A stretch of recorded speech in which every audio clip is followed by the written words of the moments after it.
Mga tol, kung ikaw ang tatanungin, no, about doon sa mid-range missile na idineploy ng US dito sa Pilipinas, no, mid-range capability missile, ikaw ba sang-ayon kung ito'y mananatili sa Pilipinas o papayag ka doon sa sinasabi ng China ng alisin na ito, no? Kasi kung ang isang senador daw ang tatanungin, no, mas gusto niyang panatilihin muna sa bansa etong mid-range capability missile system ng Amerika na to, no? Na ginamit din naman natin mga tol nung joint military exercise nung April, no, na 2024 mga tol. Na kahit na patuloy itong inaalmahan ng China mga tol, ito na may para sa atin, depensa lang. Lalong-lalo na ngayon mainit ang tensyon dito sa West Philippine Sea. No, panoorin natin tong balitang to mga tol mula rito sa Net25, no? At dapat nga mga kapatid, hindi lang basta-basta i-deploy lang to ng US, no? Na sila rin ang may karapatang tanggalin o alisin. Dapat meron tayo mismong sariling ganito. Ibig sabihin bumili dapat tayo ng sarili nating ganito, 'di ba? So ito mula sa Net25, wag na natin patagalin pa mga tol, panoorin na natin 'to. Kung ang isang senador ang tatanungin, mas gusto niyang panatilihin muna sa bansa ang mid-range capability missile system. Kahit ako kung ako tatanungin, kayo, 'di ba? Umpisa pa lang tinanong ko na kayo.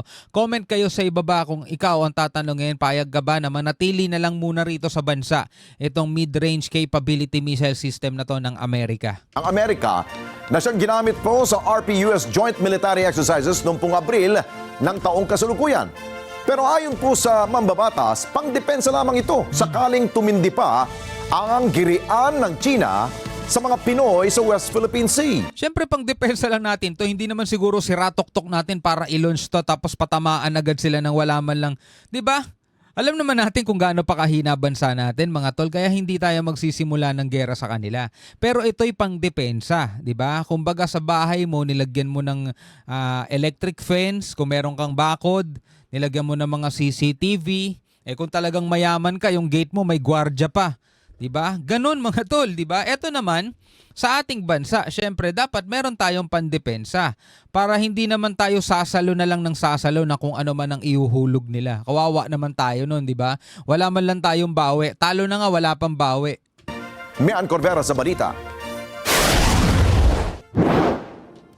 Dapat manatili sa bansa ang Typhoon Medium Range Capability o MRC missile system ng Estados Unidos na ginamit sa joint military exercises nitong Abril ngayong taon. Ayon kay Senador Juan Miguel Zubiri, ito'y habang nagpapatuloy ang pambubuli at pangharas umano ng China sa West Philippine Sea. Diba? Wala silang karapatan mga tol para pigilan tayo sa pagpapalakas ng ating puwersa. Kasi banta sila sa atin . Diba? Natatakot ba sila na meron tayong pandepensa kung sakasakaling patuloy nila tayong haharasin? Ito, diba? Yung mga pangwawater cannon nila, panghaharang nila sa atin, pagpapalayas nila sa karagatan, sa atin. Diba? Banta sila mga tol . Yung mga isla na na-reclaim nila dyan sa West Philippine Sea mga tol. Na ang tataas na ng mga gusali dyan, magagara yung mga gusali dyan, may mga paliparan pa. Diba? Yung mga warship nila nasa West Philippine Sea. Escoda Shoal, ang dami nilang barko, 75 nautical miles lang yun mula sa Palawan. Diba? Kumbaga nakalapit na sila . Para tayong isang bahay na napapalibutan ng zombies na anytime pwedeng umatake sa atin. Syempre kailangan natin talaga ng depensa. Dinala ng US Army ang Typhoon noong Abril para makabahagi sa joint military exercises sa inilarawan nitong historic first at mahalagang partnership ng Pilipinas. May kakayahan itong maglunsad ng missile attack na hindi lalagpas sa 1,600 kilometers. Sabi ni Zubiri, hindi ito maituturing na paghahanda sa opensiba, kundi pagdepensa lang sakaling tumindi pa ang tensyon sa pinag-aagawang teritoryo gaya ng protective Iron Dome ng Israel. Yeah, magkaiba kasi ang offense sa defense. So hindi ito pang opensiba. Siguro magiging opensiba lang to after ng defensive, no, ng depensa natin mga tol. Syempre kapag dumipensa tayo, meaning umaatake sila mga tol, syempre kailangan nating lumaban na pagdating sa mga bagay na ganun mga tol. So etong mga bagay na to, eto yung magbibigay ng deterrent sa kanila . Diba kahit papano magdadalawang isip sila. Pero eto kulang na kulang yan mga tol, tandaan natin kulang na kulang yan. Kailangan natin ang mas marami pa. Problema mga tol, yung budget ng DND na pambili sana ng mga fighter jet natin, natapyas, ang laki, lagpas kalahati. 245 billion, inaprubahan 75 billion lang mga tol. Ano mangyayari doon, di ba? Welcome din anya kung magbibigay ng ganitong gamit sa Pilipinas ang iba pang mga bansa dahil hindi kaya ng Pilipinas na tapatan ang military capability ng China. Aminado naman tayo doon mga tol. Recent reports, they were about 25 nautical miles from the Philippines dun sa research vessel nila. Illegal po yan. Hindi po Diba? sila humingi ng permiso sa ating bansa. O, di ba? Bastos eh. Di ba? Anong permiso pa asahan natin? Parang sa kanila, wala tayong exclusive economic zone eh. So bakit sila hihingi sa atin ng permiso? Hindi nga nila tayo nire-respeto, di ba? Or at least coordination sa ating officials ng ating bansa. That could have led to a misencounter. That could have led to a very dangerous situation and tense situation sa West Philippine Sea. Habang ganun ka-provocative ang China, then we welcome all the support. We welcome all the support.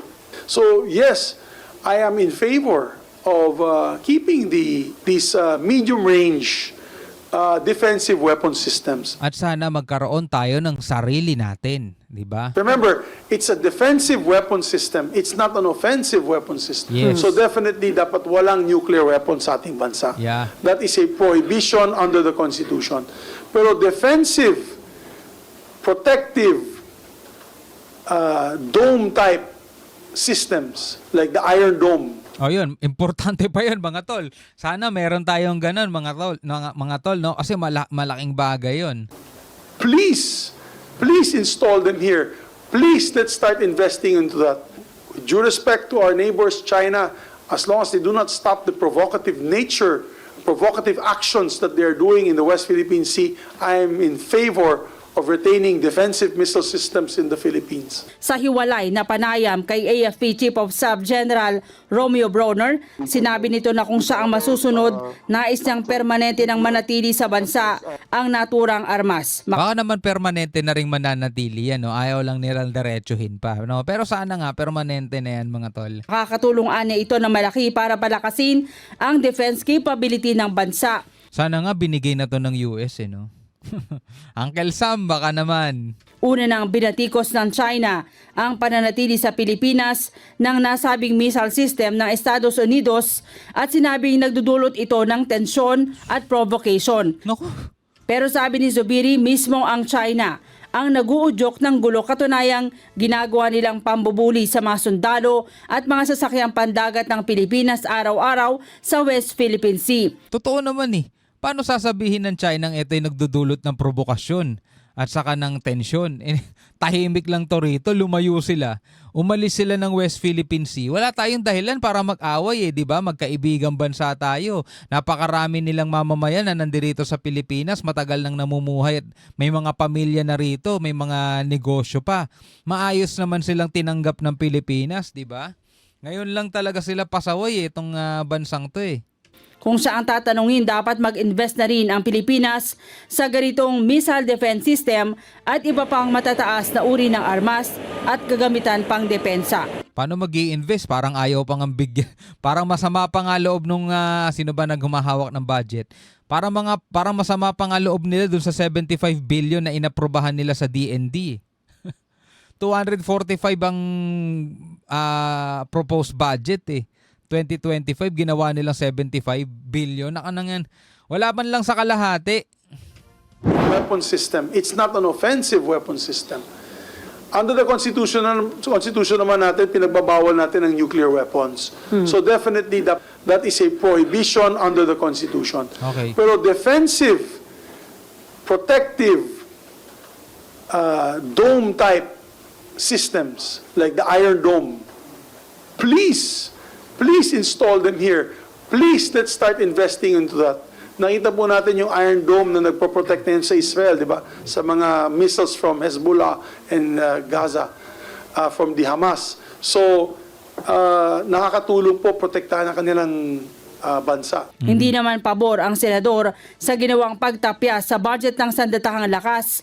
Paano anya Sinong papabor dun?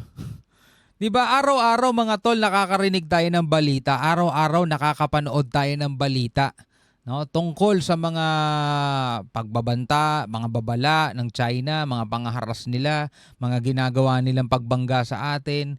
Nakikita natin mga tol, di ba? Tapos, kailangan natin ng depensa, kailangan nating palakasin yung ating sandatahan para hindi naman tayo binubulas, kawawa naman yung mga sundalo natin. Diba, ipinupush natin silang pagtanggol nyo kami, pero ayaw natin silang bigyan ng kagamitan nila para ipagtanggol tayo. Anong klase yun? Diba? Sinong papabor dun sa tatapyasan yung budget ng mga taong nagtatanggol sa atin? usad ang modernisasyon ng AFP kung kulang ang pondo pambili ng armas, lalo na ang barko na magpapatrolya sa exclusive economic zone ng bansa. Balak ni Zubiri na ipabalik ang pondo ng AFP sakaling isalang na ito sa plenaryo ng Senado. Sana talaga, no? Senator Zubiri, gawan mo ng paraan yan. 25B? Yes. From Anong mabibili mo sa 25B? That's $500 million. What can you buy with $500 million? Yung aircraft systems na kailangan natin is, I think, $20 to $30 million per aircraft. So, 12 aircraft alone is ubus na po yung 25 billion. 75 billion, not 25. Sa 12 aircraft na kailangan po natin, barko. Yung Coast Guard, kailangan nila ng malalaking barko. Tama. Kailangan nila ng offshore patrol vessels. When I say offshore, pwedeng mga isang buwan na nasa dagat. Kasi yung maliliit na patrol boats, kailangan nila bumalik palagi, so napakamahal Tama. ng gastos sa gasolina at Tama. crudo. For their anti-hacking, yung sa cyber-hacking units, yung mga additional missiles, aircraft, and ships for Coast Guard. May Ancor Vera. Di ba? Kalokohan, di ba? Paano tayo makakausad? Di ba? Paano tayo makakaporma? Di ba? Kung puro lang tayo sat-sat, pero yung mismong ano natin, ayaw suportahan yung ating mga sundalo. Di ba? Ayaw nilang... Ang hirap naman nun mga tol, di ba? Yung mga sundalo natin, handang ibigay yung sarili nila, tapos bibigyan natin ng pat-pat, bibigyan natin ng sibat. Di pwede yun mga tol. No, sana nga ito'y magawa ng aksyon ng Senado mga tol. Anyway, bilang isang Pilipino, ano masasabi mo dyan? Comment ka na lamang sa ibaba. Hanggang sa muli, ako nga pala si Shobaldi. Peace out.